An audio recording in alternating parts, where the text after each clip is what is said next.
আসসালামু আলাইকুম। আশা করি সবাই ভালো আছেন। চলে আসলাম বৃধান ৪৯ ফিল্ডে। এটি আমন মৌসুমের ফসল। উচ্চতা ১০০ সেন্টিমিটার, জীবনকাল ১৩৫ দিন।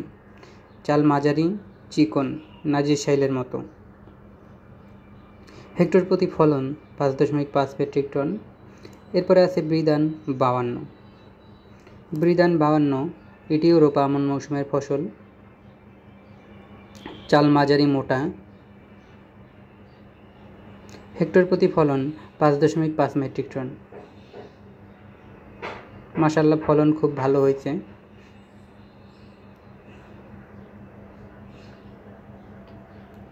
এরপরে আছে বৃধান ৫৩।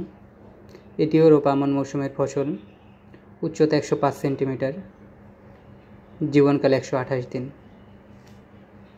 এটির ফলন হেক্টর প্রতি ৪.৫ মেট্রিক টন। চালের বৈশিষ্ট্য: চাল মাঝারি মোটা,